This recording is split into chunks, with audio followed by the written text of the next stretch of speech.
اور برس روز تک ہزاروں رکعتیں پڑھی، اگر صرف واجب سنت موقع ہی لی جائیں تو 10,000 رکعت کے قریب بنتی ہیں، اس لیے وہ شہید سے بڑھ گیا.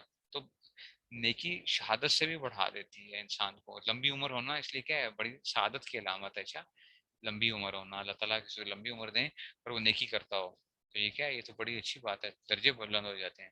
ابن ماجہ اور ابن حبان نے اتنا اور زیادہ روایت کی کہ حضرت صلی اللہ علیہ وسلم نے فرمایا ان دونوں کے درجے میں اتنا فرق ہے کہ آسمان اور زمین کے فاصلے سے بھی زیادہ. اور ظاہر کے زیادہ دخل اس وجہ میں نماز ہی کو ہے. رسول اللہ نے اسی کثرت کا بیان فرمایا تو نماز ایسی چیز ٹھہری کہ اس کی وجہ شہید سے بھی بڑا درجہ مل جاتا ہے. سوچو ذرا. آج جابر بن عبداللہ رضی اللہ عنہ سے روایت ہے کہ نبی صلی اللہ علیہ وسلم سے روایت کرتے ہیں کہ آپ نے فرمایا جنت کی کنجی نماز ہے.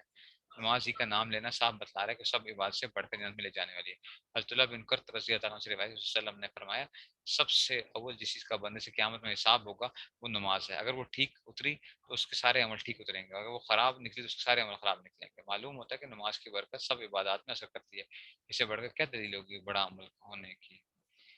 حضرت ابن عمر رضی اللہ عنہ سے روایت ہے کہ رسول اللہ علیہ وسلم نے ایک حدیث میں یہ بھی فرمایا کہ جس کے پاس نماز نہیں ہے، نماز نہ پڑھتا، اس کے پاس دین نہیں. نماز کو دین سے وہ نسبت ہے جیسے سر کو دھڑ سے نسبت ہے، کہ سر نہ ہو تو دھڑ مردہ ہے، اس طرح نماز نہ ہو تو تمام اعمال بے جان ہے. جس چیز کا دین کا اتنا بڑا دار و مدار تو چھوڑو کسی نیک عمل کو کافی سمجھنا کتنی بڑی غلطی ہے. نماز نہیں پڑھتے لوگ اب جو ہے.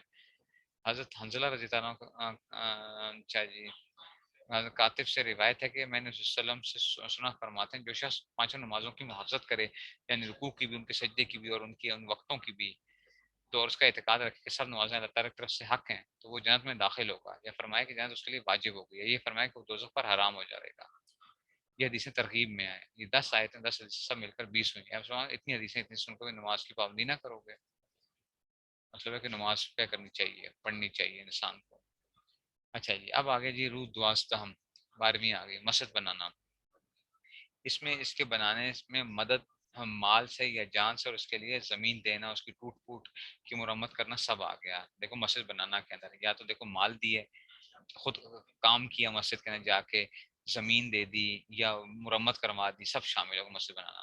اور اس کے حقوق ادا کرنا، ان کے حقوق سب باتیں آ گئی. یعنی اس حقوق کے ہیں مسجد کے اندر نماز پڑھنا، خاص کر جماعت کے ساتھ، اس کو صاف رکھنا. اچھا جی، ادب کرنا، اس کی خدمت کرنا مسجد میں، وہاں کثرت سے حاضر رہنا. آیت نمبر 1 فرمایا اللہ تعالیٰ نے ہیں اور اس شخص سے زیادہ اور کون ظالم ہوگا جو خدا تعالیٰ کی مسجدوں میں اس کا ذکر اور عبادت کی جانب سے بندش کرے اور ان کو ویران ہونے میں کوشش کرے. یعنی نمازیں مسجد میں نہ پڑھنے دے گا کہ جی مسجد بند کرو نماز نہ پڑھنے کی. تو اس سے بڑا ظالم کون ہوگا؟ اب سوچ لو کہ کیا ہو رہا ہے آج کل کورونا کے نام کے اوپر جو ہے. نمبر 2، ہاں اللہ کی مسجدوں کو حقیقتاً آباد کرنا ان لوگوں کا کام ہے جو اللہ پر اور قیامت کے دن پر ایمان رکھتے ہیں اور نماز کی پابندی کرتے ہیں اور زکوٰۃ دیتے ہیں اور بجز اللہ تعالیٰ کسی نہ ڈرتے ہیں. تو ایسے لوگوں کے لیے توقع یعنی وعدہ ہے کہ وہ اپنے مقصود یعنی جہاں تک پہنچ جاویں گے. ٹھیک ہے نا، جو رکھتے ہیں اللہ تعالیٰ پر ایمان رکھتے ہیں، اور ان کے لیے وہ بتا دیا گیا.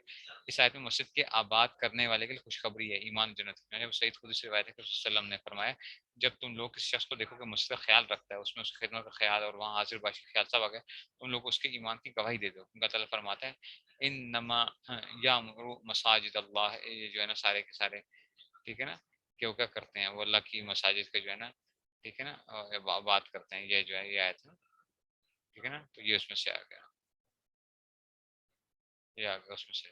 اب کہتے ہیں نمبر 3، وہ اہل ہدایت ایسے گھروں میں جا کر عبادت کرتے ہیں جن کی نسبت اللہ تعالیٰ نے حکم دیا کہ ان کا ادب کیا جائے، ان تعالیٰ کا نام لیا جائے. مراد ان گھروں سے مسجدیں ہیں، ان کا ادب یہ کہ جو آگے حدیثوں میں آتے ہیں. حدیث نمبر 1 آگے حضرت عثمان رضی اللہ عنہ سے روایت ہے کہ وسلم نے فرمایا جو شخص کوئی مسجد بنائے جس سے مقصود خدا تعالیٰ خوش کرنا ہو اور کوئی بری غرض نہ ہو تو اللہ تعالیٰ اس کے لیے اس شخص میں سے اسی کی مثل جنت میں گھر بناوے گا. یعنی اس سے دوسری تاکید معلوم ہوتی ہے. ٹھیک ہے نا، نیت کی درستی بہت ضروری ہے. اچھا، اگر نئی مسجد نہ بنائے بلکہ بنی کی مرمت کا سواب بھی اس سے معلوم ہوا، کیونکہ عثمان رضی اللہ عنہ نے مسجد نبی کی مرمت کر کے حدیث بیان کی تھی، اور دوسری حدیث سے بھی اس کا ثبوت ملتا ہے. تو ایک مسجد کی ضرورت ہے کسی جگہ کے اوپر اور آپ اس کو کر دیتے ہیں تو یہ بھی کیا ہے. جابر بن عبداللہ رضی اللہ عنہ سے روایت ہے جو شخص کوئی مسجد بنانے میں مال خرچ کرنا یا جان خرچ دونوں آگے. چنانچہ جمع الفائد رضین حضرت سعید کی روایت ہے وسلم نے نبی کی بننے کا خود کچی اینٹیں اٹھا رہے تھے.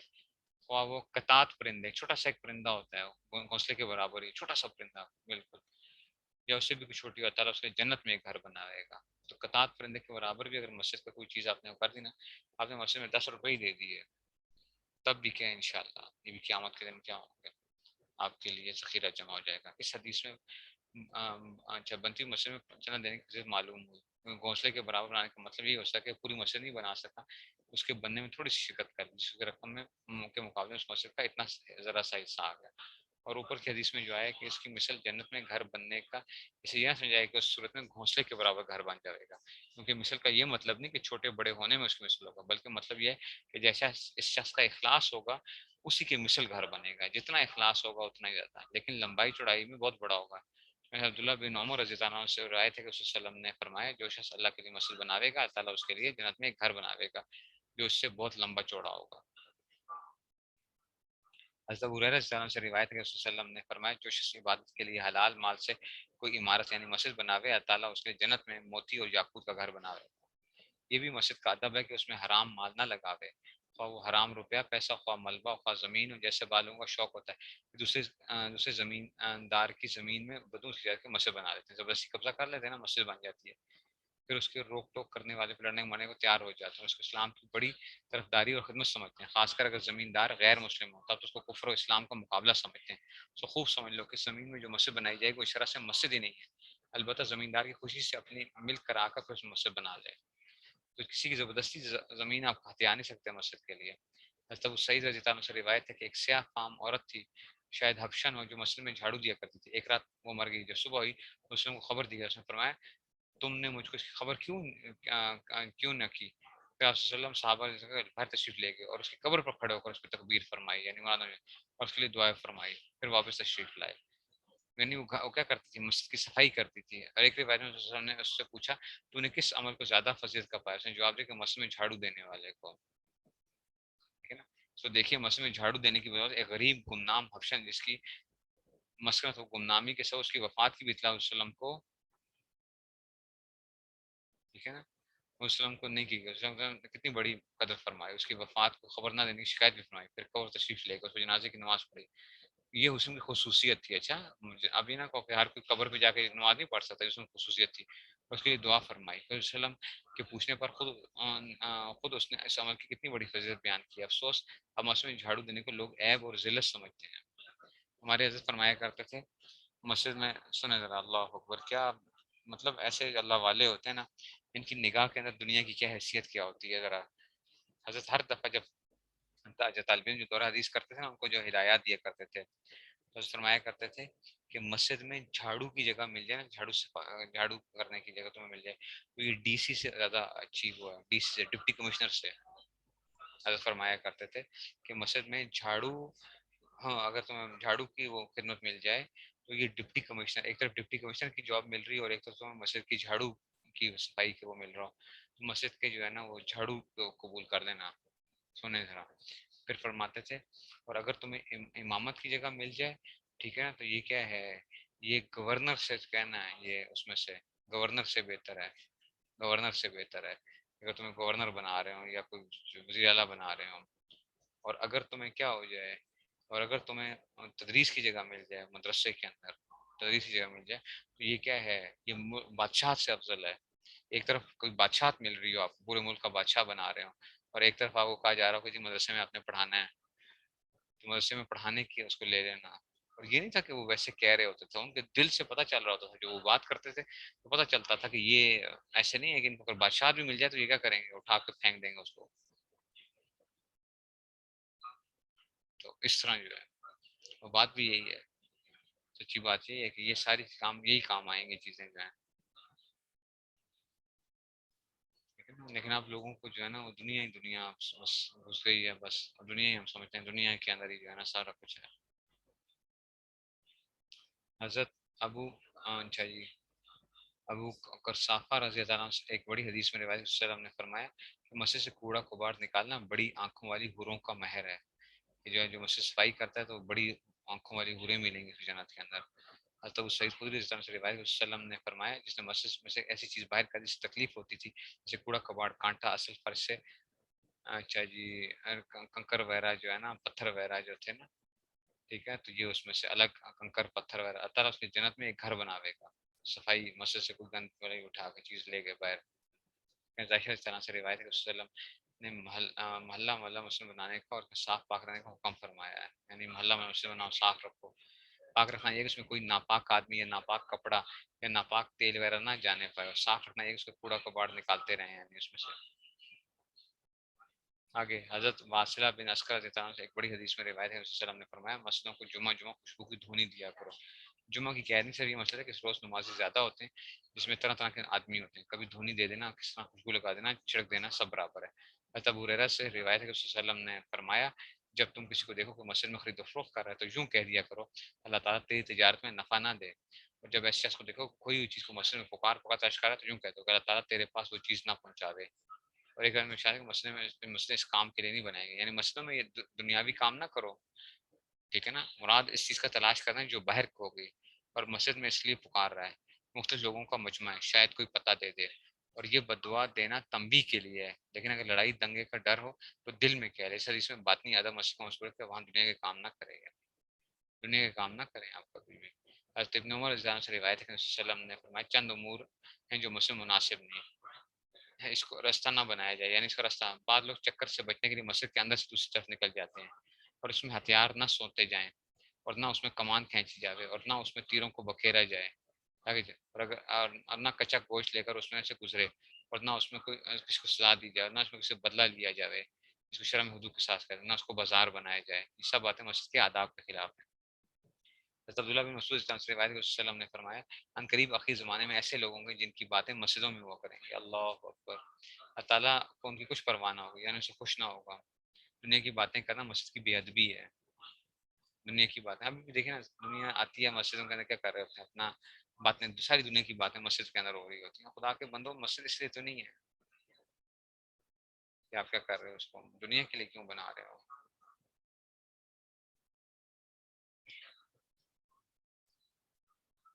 اچھا جی. حضرت عبداللہ بن عمر رضی اللہ عنہ سے روایت ہے کہ صلی اللہ علیہ وسلم نے فرمایا جو شخص جماعت کی مسجد تک چلے اس کا ایک قدم ایک گناہ کو مٹاتا ہے اور ایک قدم اس کے لیے نیکی لکھتا ہے، جاتے میں بھی اور لوٹتے میں بھی. یعنی کیا ٹھکانہ ہے رحمت کا کہ جاتے ہوئے ثواب ملتا ہے، لوٹنے میں بھی ویسے ثواب ملتا ہے. حضرت ابو درداء رضی اللہ عنہ سے روایت ہے کہ وہ پیغمبر صلی اللہ علیہ وسلم سے روایت کرتے ہیں، صلی اللہ علیہ وسلم نے ارشاد فرمایا جو شخص رات کی اندھیری میں مسجد کی طرف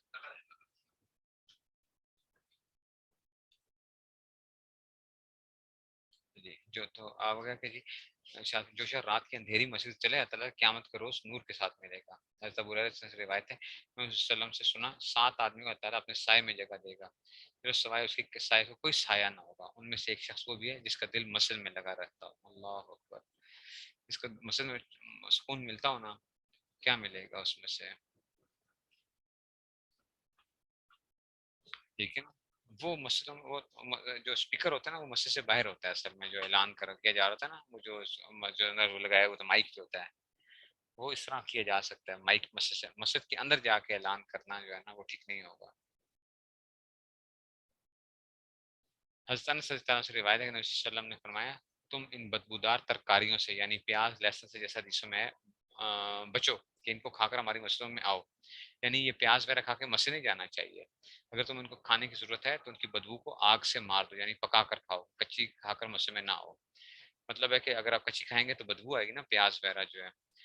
تو اگر اس میں بچوں شچوں کو جو ہے نا کھانا اگر دے رہے ہیں نماز سے پہلے تو ان کو پھر وہ کریں، خاص طور تنبیہ کیا کریں کہ جناب دانت صاف کر کے جاؤ، پھر مسجد برش وغیرہ اچھی طریقے سے کروائیں ان سے تاکہ بدبو جو ہے نا منہ سے دور ہو جائے.